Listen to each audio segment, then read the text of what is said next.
All right. Thank you. Yeah. There you go. Hi everyone, this is Duigu. Hi, Dugu. Hello.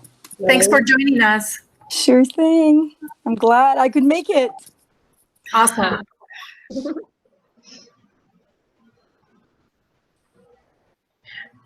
Basically, sometimes people keep their microphones off just to because of background noises. So they kind of need to hear from Yeah, you just if you want them to keep them off or on.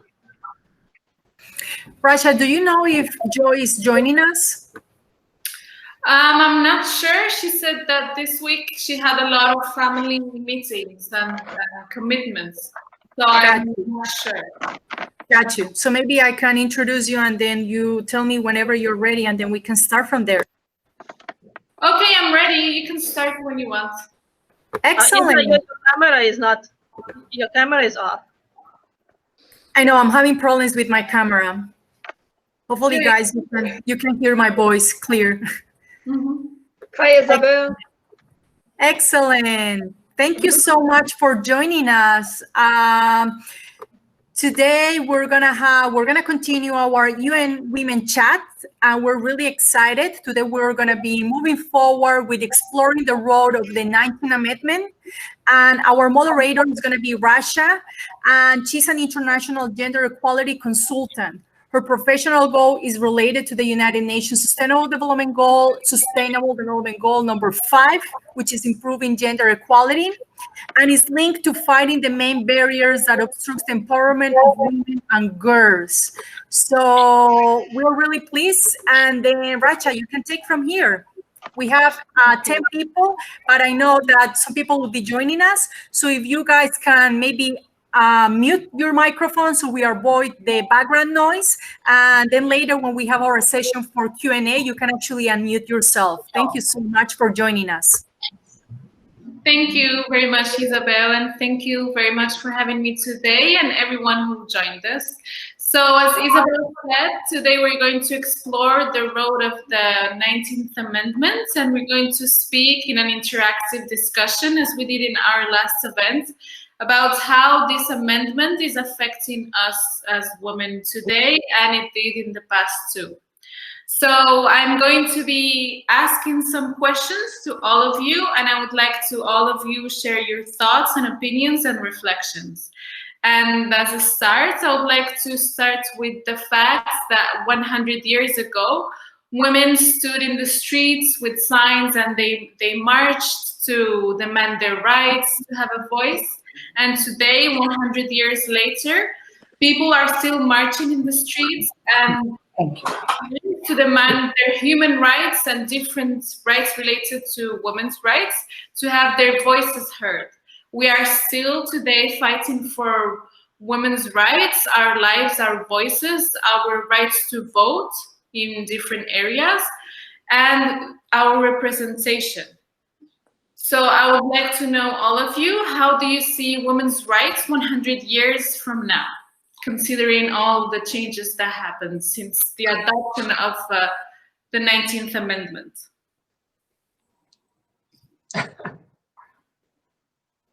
I think we'll be in the same place we are now.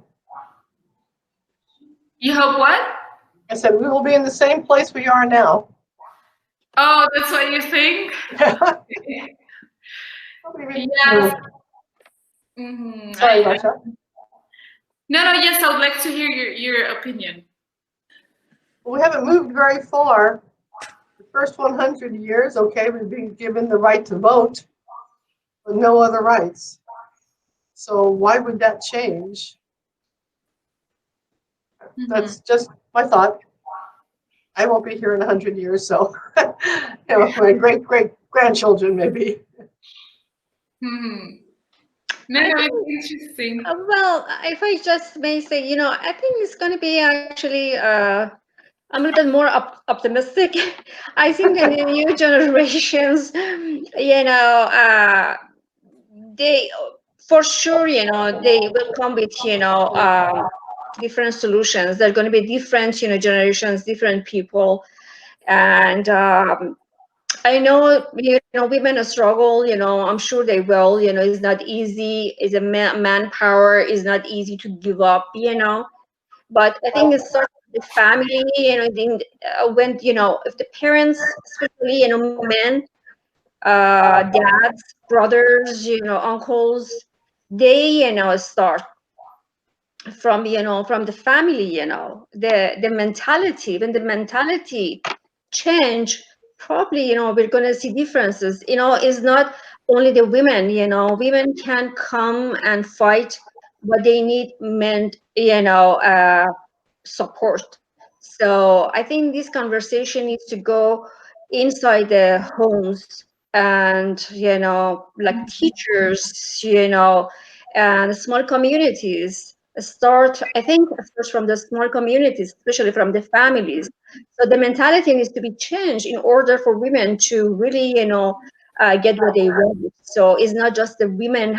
Women fight always, everywhere, but I think they need the support of men too. Mhm. Thank you. Yes, Kathleen? I think we still have a long way to go, but I've lived long enough to know we've come a long way. I couldn't, when I was a young, just starting out as a young adult, I couldn't get a credit card in my own name. I couldn't qualify for various loans in my own name. And all of those things are taken for granted now. And I look at my granddaughters, and they don't know how far we've come, but they just take it for granted, the kinds of rights that they have now.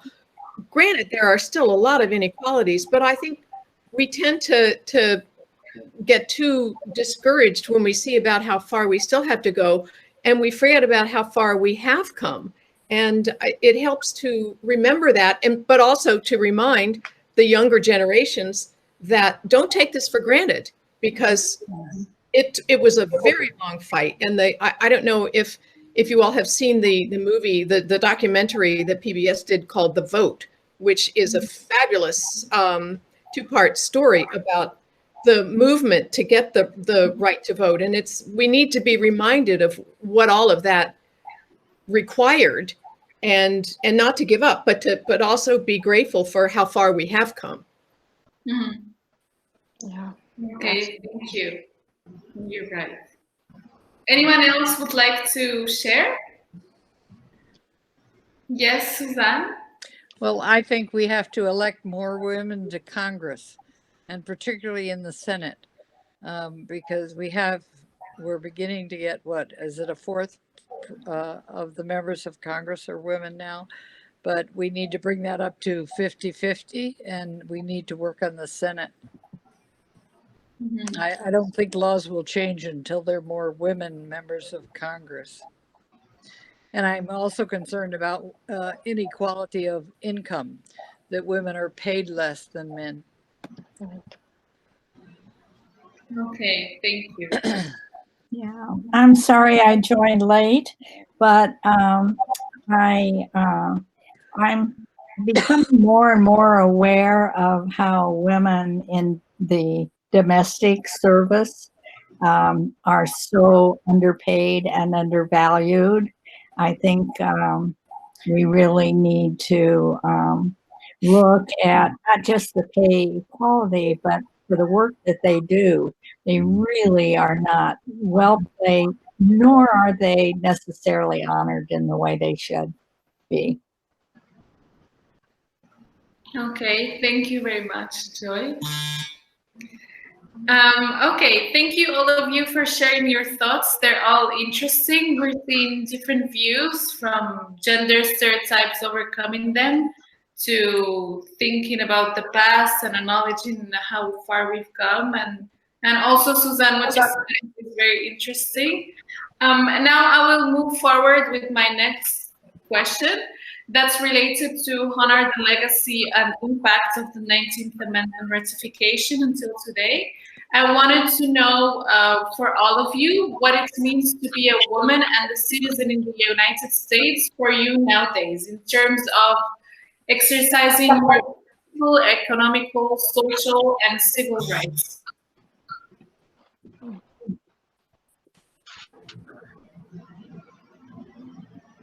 Anyone would like to start?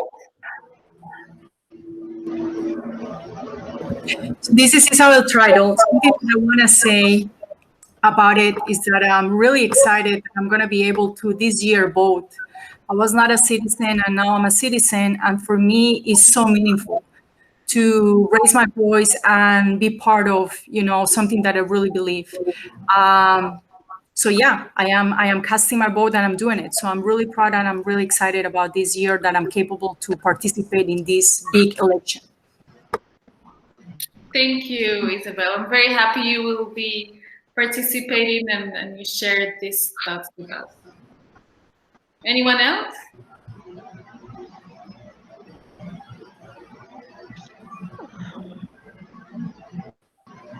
Well, it's very interesting how, considering all the crises that we're living, I wanted to hear how all of you, what it means to be a woman in terms of your rights to vote, and how, considering the comparison between 100 years ago and now, in terms of as a woman exercising your rights.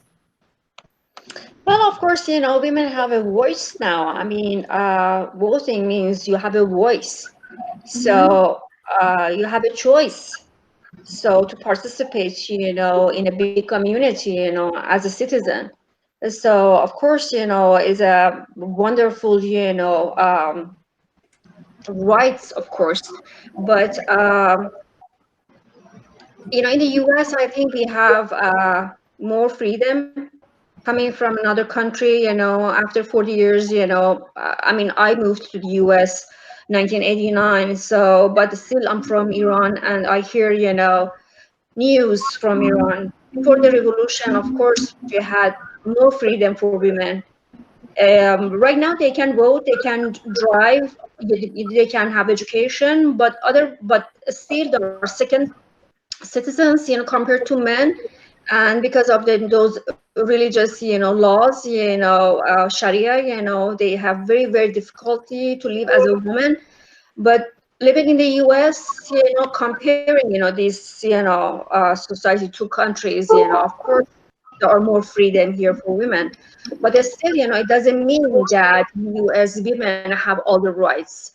So for me, coming from another country, of course, I see more freedom for women. Laws for women here, if you call 911, the police come and protect you, in Iran, maybe, maybe it's not like that. Men have more power, but still, living as a US citizen for so many years, I see, but as Kathleen said, we have a long way to go, but we came very, right now comparing to even 50 years ago, women, have more rights, than maybe women living in the other parts of the world. So, yeah. I agree with you, and I understand the difference of the culture background, how you see the difference in terms of rights and freedom. Thank you very much. Anyone else would like to share their view?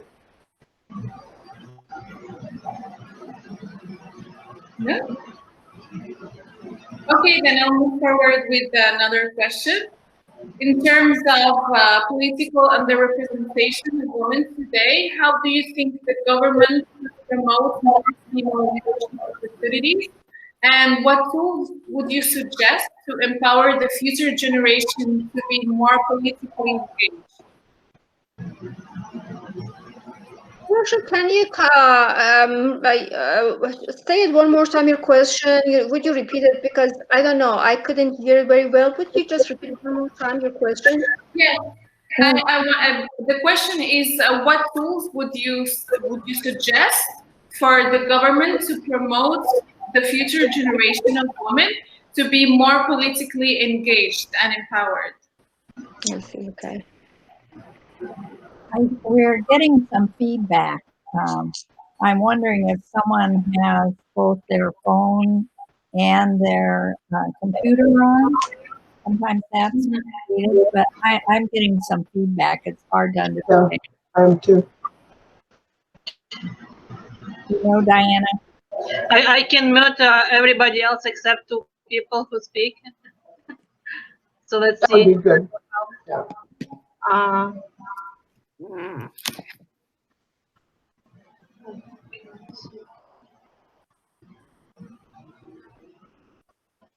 I cannot turn my, I can't turn my on. I can't mute me. But the noise is gone, so. Yeah, Good now happen. I only muted Shella. It's still there. So there. The noise is still there. Okay. I don't hear it. Oh, now I do. Can the host mute everybody? And if you have an answer, then you can unmute yourself. Okay, can you mute myself?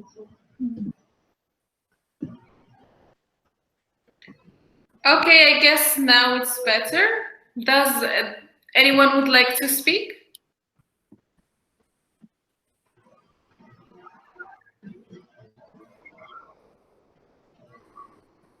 Well, I definitely, am I unmuted?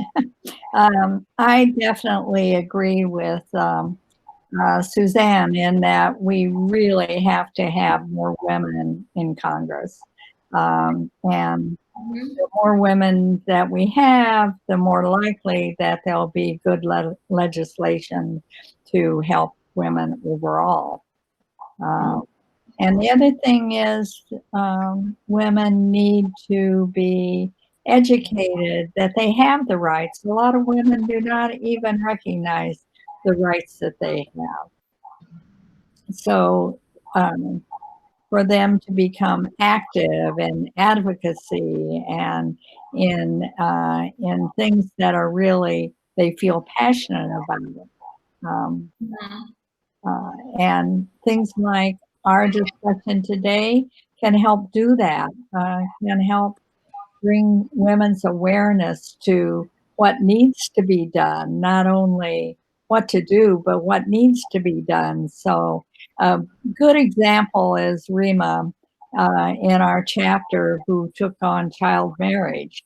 It's not an easy thing to do, but she had good background and she is really going forward with getting some political will involved in making the policy change. Okay, thank you very much, Joy. Anyone else would like to say something? Well, Yes? Joy mentioned domestic women workers and how hard they work and how low their pay is and how undervalued they are. I'm sure everybody knows that domestics and farm workers were not included under the National Labor Relations Act of 1938. And that's something we could work on that would affect men and women. But these are people, often minorities, and they are considered essential workers, and yet they're not given the protections that they need. Farm work, I know more about farm workers than domestics. They have not all been given masks.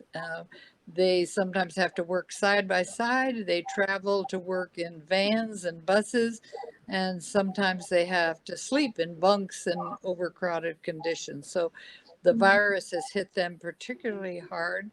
And if they get sick, they don't have paid sick leave, and then they can't pay the rent, and then they're evicted. And so it's a terrible, vicious circle. And that's something we need to work on. Yes, thank you. I was going to address that issue of how it's affecting their voting rights women, the coronavirus and our current pandemic. How most likely some communities won't be able to vote. And anyone else would like to share? Yes, Kathleen? She's muted. Okay, I just unmuted myself. Well, I don't know whether you were planning, Rasha, later to raise this, but as we're talking about women's representation in government, I don't think we should ignore the fact that we have a vice presidential candidate nominee that is, for the first time, a really strong candidate. And this is, it's a long time coming, a very long time coming, but we need to applaud it and feel very, very grateful that that Kamala Harris's nomination has been widely applauded, I think, and widely accepted across from the news that I read anyway. It's not like she's being treated as a second-rate candidate because she's a woman at all.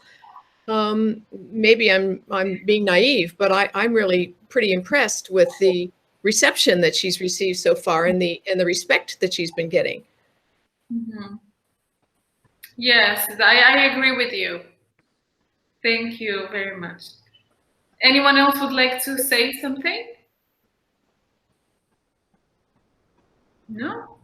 Okay, I'll go with my next question regarding the future, which I wanted to address. What are the aspects that you would mention that still need to be addressed in order to achieve women's full political participation and leadership? Sometimes some women, for example, our pandemic is affecting how women they will be politically engaged, considering that they are bearing a double burden of work at home, the childcare also area is affecting them, and single mothers too. So I wanted to know your opinion about regarding the future from now on. What do you think should be addressed to promote more women and empower them in the political area?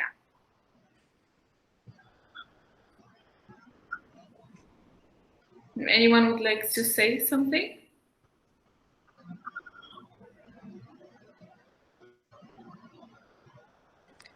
Yes, actually. So, I'm a college student from Cal State Fullerton, and one of the things, now that I'm a voting age and I can participate in the election this year, one of the things that I noticed for myself was it was really hard to get a grasp of all of the different propositions and bills and positions, and understanding all of the little roles that are often forgotten about, so that when you get your ballot, you see all of these other things that you have to vote for. And in most of the community, you just talk about the presidential nominees and, senators and, the general kind of more popular positions that people discuss. But there are so many other positions that people are going for, and those roles are influencing our lives so much. And even the propositions, they have a huge impact on things like rent and, impacting small businesses in our community. And so one thing that I have noticed is that social media has been a really interesting form of communication, especially for this election. I've found that people have taken the time to go through like a bunch of the propositions and explain them in more simple terms. And I think that's what's really helpful, because when you're seeing all this stuff about propositions, the most I would know about it before was a commercial where they said this proposition destroys lives, and then they're like, this proposition saves lives, but you don't really know any context behind it. So having the resources available to people to easily explain this information and not get caught up in the legalities of it, I guess, just making it simple terminology, because a lot of people don't really understand the full legal jargon that's involved in writing these propositions. So I don't know how we could move forward with that, but I think working on improving the communication of these messages would be really important. Mm-hmm. No, but I agree with you. That's a very interesting point. Maybe they should make it more easier also for other communities that maybe, for example, they don't have an easy access to these propositions, or maybe they're not educated, or maybe they don't have the same access as other communities. So it would be really, really helpful to also think and include that perspective. Yes, Kathleen? Well, Suzanne had her. Suzanne, why don't you go first? Well, I was just going to say the League of Women Voters make it very easy for you, and they do lectures or presentations on pros and cons. They don't take a position on political matters, but they're They study each issue and tell you what it's about and what the argument is for and against. And then you can make up your own mind. And if you don't have a chance to hear them, you just go on their website. But they will be giving several presentations in Orange County. I can look it up if you need me to. Thank you, Suzanne. That was in response to Kira, no? Yeah. Okay. Thank you very much. Yes, Kathleen? Well, I can just follow up exactly on what Suzanne was talking about as an active member of the League of Women Voters, which is nonpartisan. I want to make sure everybody knows that we don't advocate for a particular candidate or public party.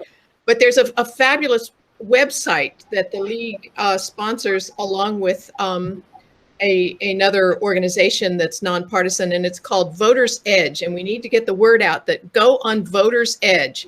And you just type in your street address and up will pop your ballot for your particular, all of the local races that are in where you are registered to vote. And so, Kira, I would urge you to go and tell all your friends, go on to Voters Edge, and it'll tell you everything about all the candidates, and it'll give you background on the candidates, and it'll tell you everything about the propositions. It's a fabulous website, and I just can't endorse it strongly enough. And spread the word. Voters Edge. Okay, thank you very much. Thank you. Yes, Suzanne? I see one presentation on Monday, the 21st at 2 p.m. Women for Orange County are doing a league presentation of the pros and cons. And there's another one on the 24th of September at 10 in the morning. Oh, that's amazing. Thank you. It's listed also in the websites of Women's League, no? Oh. Okay, thank you very much, Suzanne. Thank you. Anyone else would like to? Yes, Sheila? I think, Diana, you have to mute her, please. To mute Suzanne? Sheila, I think she wants to speak. Yeah. No, she has to unmute herself. Can you unmute yourself, Sheila? No, she can't. Aha, Oh. got it. Okay. Just following on Kathleen's just short discussion there. The I just sent out a series or a message on the ERA Coalition, exactly the same information. I'm happy to send it to this entire group as well, but it speaks to what has occurred so far, who within our political structure is willing to support the ERA, Equal Rights Amendment, and who is not by state. So if anybody needs any more info, please, I'm more than happy to do it. And I'm not sure I could send it to her. I could probably send it to Joy, and then she could take it from there. So anyway, yeah, there's quite a bit of activity going on with League of Women Voters and the ERA Coalition. Okay, thank you very much, Sheila. Thank you. Anyone else would like to go forward with the question? No? Joy? Joy, unmute. Joy wants to speak? Okay. Joy, you unmute. She's muted. Can you unmute her, Diana, please? No, only she can unmute herself. Oh, okay. Joy, please click on unmute yourself.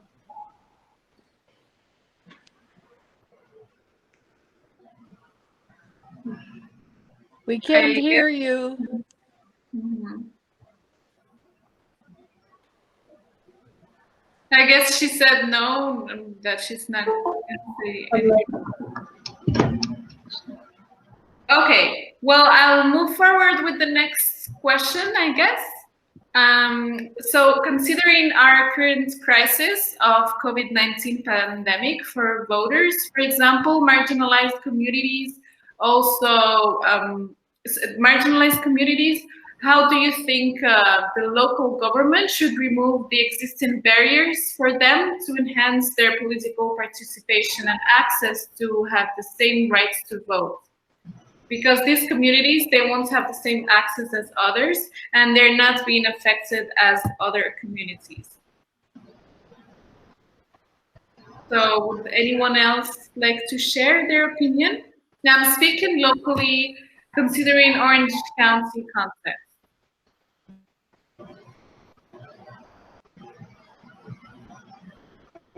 Joy is unmuted now. Maybe she wants to talk. Yeah. Well, the only thing I was going to ask Sheila, if the ERA is partisan.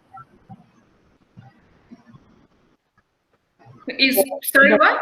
That you made, Sheila, is that a partisan group? Mm-hmm. Oh, Sheila, you need to unmute yourself. You're muted.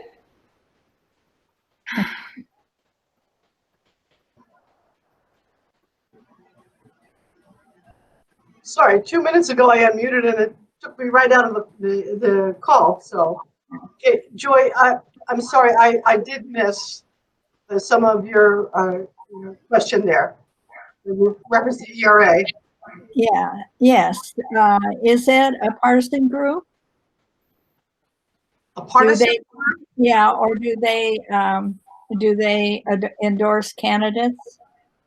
No, they don't. They provide information to those of us who vote, and they are not a partisan group. Okay, good. Thank you. Yeah, sorry, go ahead. No, that was my only question. Yeah, but if you're interested, I can send it over to you. It's come out of our caucus group as well, because we were asked to disseminate the information. Yeah. We will be sending out, I think, the Voters Edge also. So we can send that at the same time. Yeah. Okay.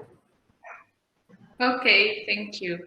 So anyone would like to share their thoughts about the question I mentioned? About how vulnerable communities won't have the same access and rights to vote? How, speaking from a gender perspective, what would you like to suggest, or what do you think about the topic?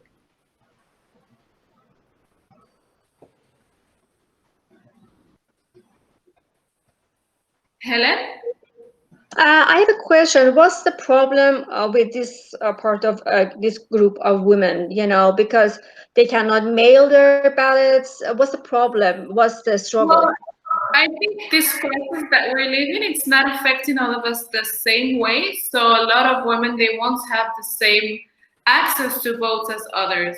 So I think the governments locally should address this and make it easier for them to access it. So if anyone thinks about considering what's happening right now and that we are in this crisis, how do you think politically they will be affected? Are we talking just Orange County or broader? Yes, I'm talking just about Orange County locally, and my next question will be nationally too. Okay. We couldn't have it easier in Orange County. There are going to be polling stations all over the place. There are going to be places to drop your ballot. And it won't cost you anything. You don't even need a stamp. You could also put it in the mail. I mean, we've never had it so good in Orange County. Yeah. Okay. So you consider all women, they will have the same access and it will be easy for them to exercise their rights as voters. I guess the main problem is making them aware of it and where Right. they can do it. Yeah. Yeah, and also the encouragement that their vote really does matter. Mhm. So many people don't pay attention to the news. They really don't know much about how to vote, how important it is. So I think every time we talk to anyone, it's encouraging them to vote, encouraging them to go to Voters Edge or any place else that they can get information to make an informed vote, because people And unless they pay attention on a pretty consistent basis when it comes election time, they really they don't know where to go. They don't know how important it is for them to vote. They don't always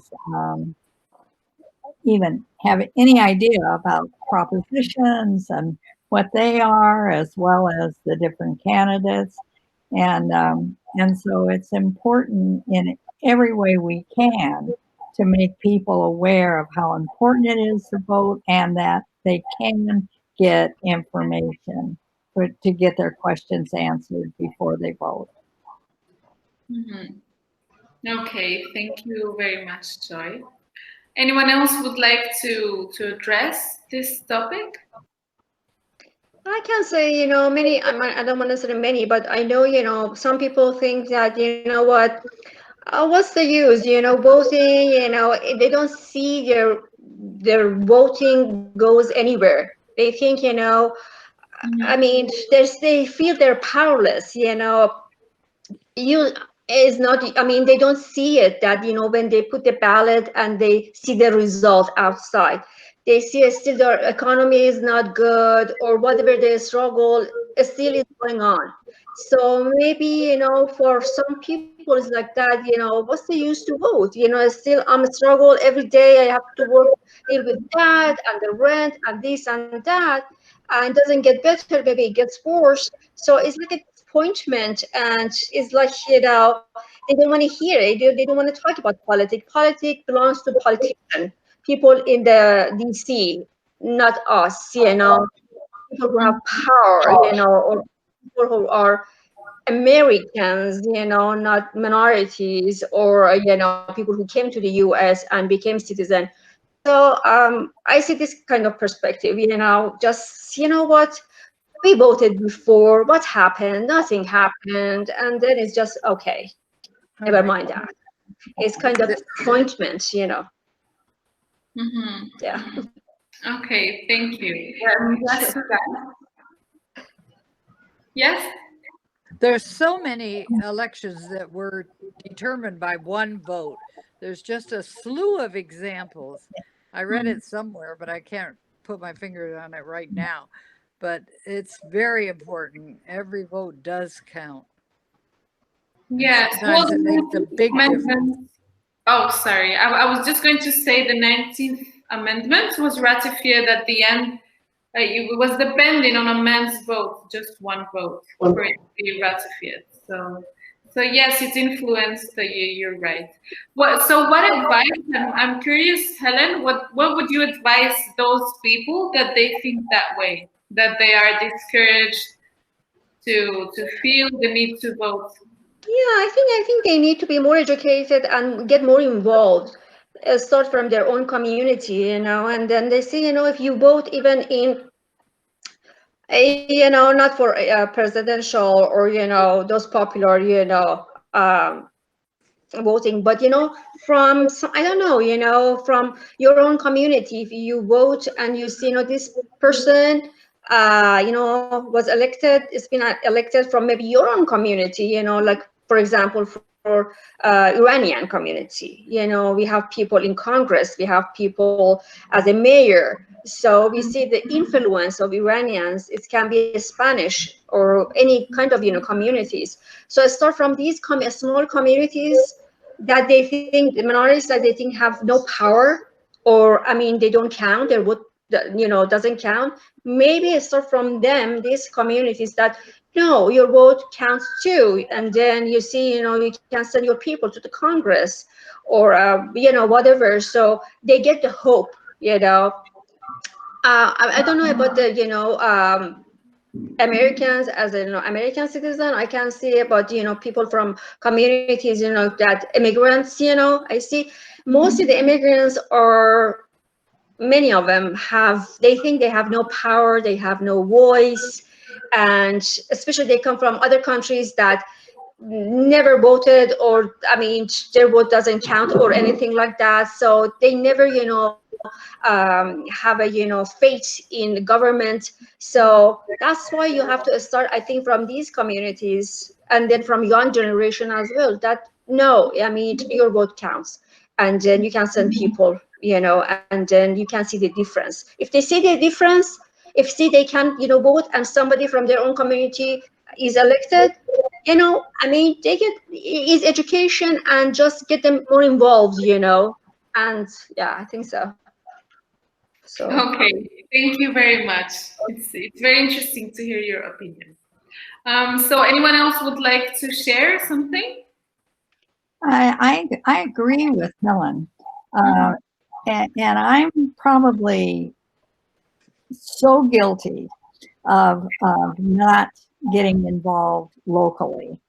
And by getting involved locally, you can expand your knowledge more of the political system. You can gain understanding of the impact of policies because you can see them, and for many years and still today, I am not as involved locally as I would encourage people to be. And whether it's your city council or the county supervisors or even the state, most people don't even know their state representatives, and all of those parts of the political system have major impact on our life, as much as, if not more, than the president. absolutely. Okay. So I think Sheila wanted to say something. Yeah, I just, as I'm listening to everybody, and of course I come from the American side, so I grew up learning about voting and learning about elections, etc. My grandparents were immigrants, and I know that they had some difficulties at some point, but all I can think about in terms of everybody's discussion is the only way to effect change is to group. Okay? Us talking is a group, but we need to be able to take our group and move it forward. The other aspect to making change is schools. I can speak for myself with my two grandsons who are teens. We talk about politics. We talk about the candidates. We talk about some of the legislation that's going on. Do they understand it all? No, but they're teenagers and they're in high school, so they get enough information to recognize that they have a vote and they have the right to speak their mind. So that's the upside to, in my estimation, to trying to get change going. So thank you. Thank you. Yes, Suzanne?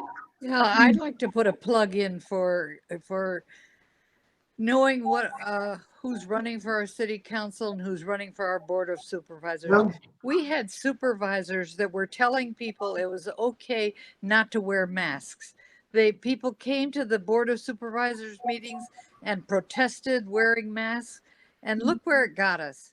I mean, I can't believe that they sympathized with them and told them they didn't have to, when the governor said they did, and they even threatened the health officer of Orange County and with her life, and they gave her address so people could go and annoy her.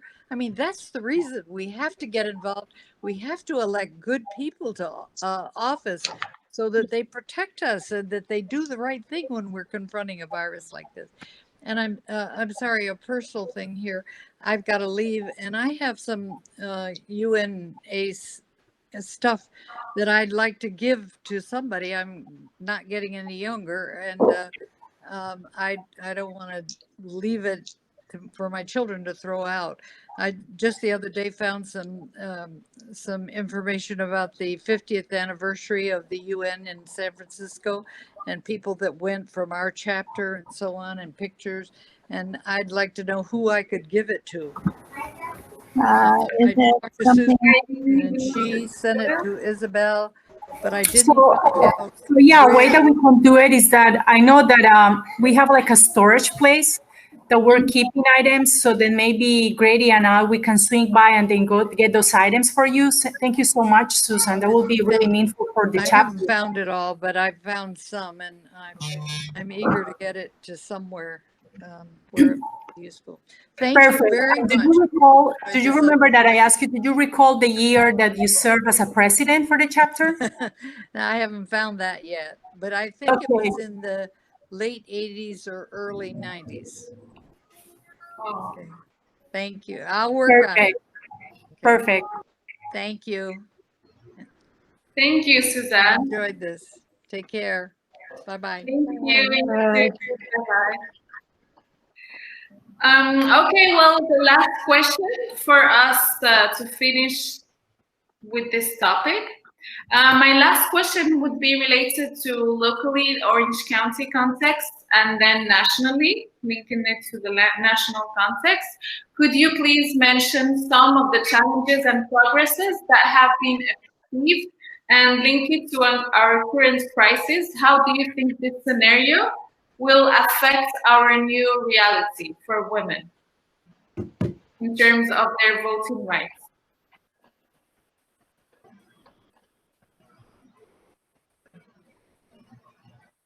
Would anyone like to go? I'm not sure I understand what you're asking. Could you mention some of the challenges and progresses in terms of women's voting rights that have been achieved locally in Orange County and then nationally recently?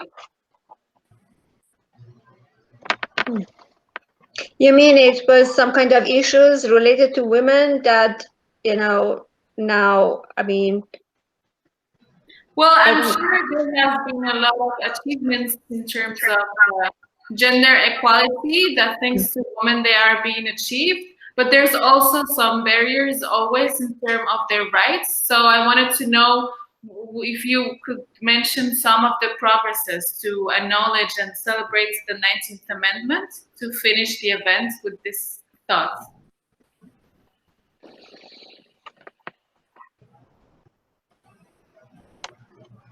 If there's anything that you can think of or something that happened recently in terms of achievements.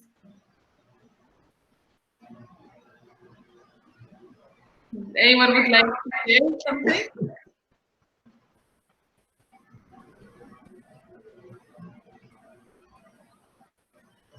Well, I guess You can say what Kathleen said about Kamala Harris. That's an achievement. So that's something to think about. well, if I can add some, I've been very active in the Laguna Niguel City Council. We have women on there, right? Some have been there for quite a few years also, along with Kamala Harris. We don't have as many women as we would like, I think, in our political arenas here, even at the county level. But I'm not feeling as though I can't move forward if that's what I choose to do.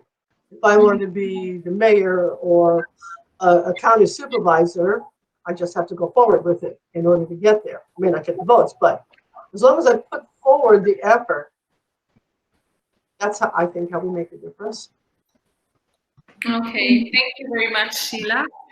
And I do have one comment about women and how we look at women in politics, and it can't be just gender.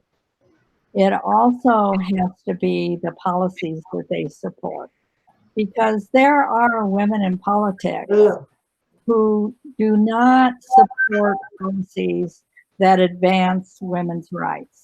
Yes. And, so you can't just look at the ballot and say, oh, that's a woman. We need more women in our politics.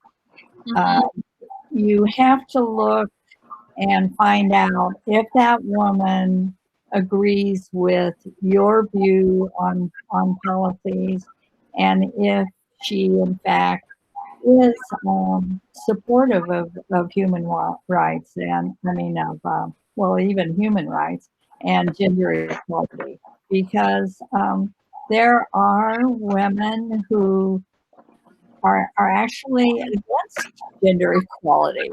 And we've seen that in the past. for the 19th Amendment, there were a huge amount of women who didn't want to give up what they considered their privileges as a woman. You know, because when you gain freedom, with freedom comes responsibility. And so I'm definitely pro-woman and definitely want to see women in an equal way to men in our government and in our business community. But I also am aware that not all women are necessarily supportive of the things that I'm personally supportive of. So that's maybe a caution to as part of our education, to be aware of who you're voting for. Yeah. Okay, thank you very much. If anyone else wants to share anything else, I'll be happy. I just want to say that, of course, you know, there are women that are very conservative, they are not pro-woman, as Joy said, and there are men that are pro-woman, and there are both sides. So we have to find them. So, yeah. Yes. Okay, thank you. Anyone else? No? We're about to close, and I would really be interested in going around our virtual women's circle for two things. Maybe one word about how you feel about the meeting today, and any suggestion that you have of how UNA Women's Affinity Group can go forward. If you're interested in a project where we would take on an issue, or is discussion like this adequate to enhance your personal networking and thought process about women's issues. In the future, we do plan to have a presentation as well as on different issues. But I'm just curious about how people on this call feel about the affinity group overall. So just you know, 1 minute or less each. I'd like to hear everyone's voice. Okay. Hi, there you go. Oh. Hello, Joy. How are you? It's good, so good to see you. Maybe I'll go first, if I may. I really enjoyed listening to this discussion, and I should say how little. There wasn't much I thought I was gonna say. So even in such an important topic, I haven't given much thought, I realize, and I made a note for myself, like I should read something about women and voting and all that. So I really enjoyed the discussion, even though I haven't participated much, because I thought I have nothing valuable to say. And then the other thing is, like, I would be interested in, continuing to participate in group meetings, whether online or in person. And one thing that just came to my mind right now is, I wonder if, like, every month we could share, somebody can share maybe an article or something, so maybe we can discuss at meetings, so that would increase our, understanding or knowledge. So just as a thought, but other than that, I'm just open to anything the group wants to do. Thank you. It's good to see you, Joy. Wonderful to see your face. Thank you.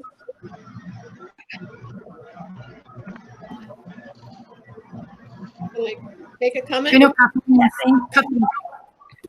I just want to thank Rasha so much for coordinating the questions today. I thought you did an excellent job, and you really kept us on target, and you raised some very, very provocative issues to talk about, and I thought you did a great job. So thank you.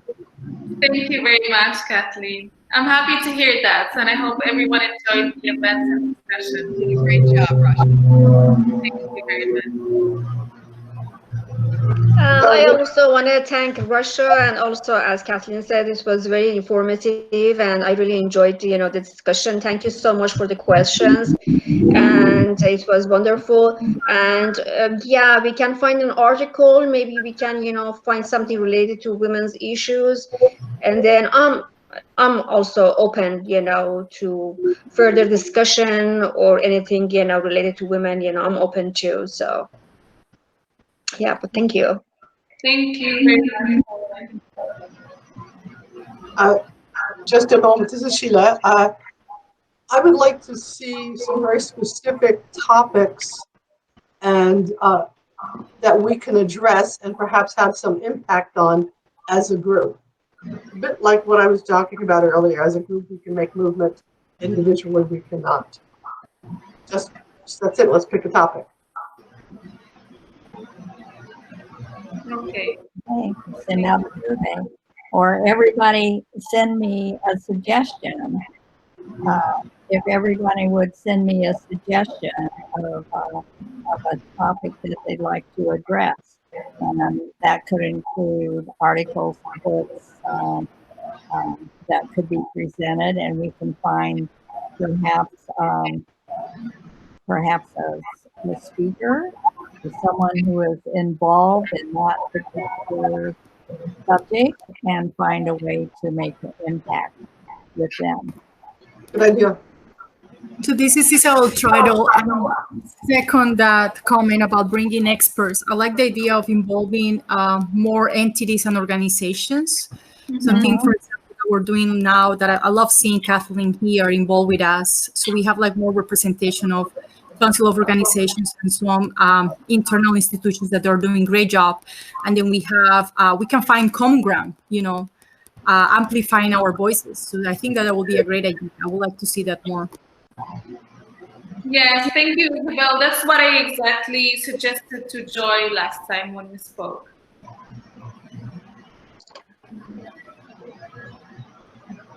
Okay, well, I guess everyone shared their views. Do you want to say anything? Do you want to say anything else, Joy? Diana, do you have anything to add? I was just thinking what women gave up in exchange of rights to vote. So because I know in my country, like from Ukraine, women did give up, and I remember my grandma was joking, saying that in the past, if women would do something, even like break the law, the man would go to jail, not the woman, because she was like a child. I wonder if that's what she was talking about. What women gave up because they become responsible now legally. Interesting. Yeah. Okay. Interesting. Okay. Well, oh, sorry. Yes? No, that's all right, Rasha. I was just saying good night. I have to get going. Okay, well, I guess we finished. Thank you very much, everyone, for being here today, and I hope all of you enjoyed the meeting. Thank you. Thank you so much. Thank you, Rasha. So Thank just you. want to let you know, all of you guys, that this was recorded, so we'll be uploading this into our YouTube channel so that you can share it and then watch it again and then take some insights. Thank you so much for your participation. Thank Thank you. you. Everyone. Thank you, everyone. Bye-bye. Thank you. Bye. Yeah, bye. Bye. Bye. Okay. Let's see. Why I'm not. How should I do that? On the very bottom in the middle, there's a letter. Okay. There you go. Bye, Diane. Bye.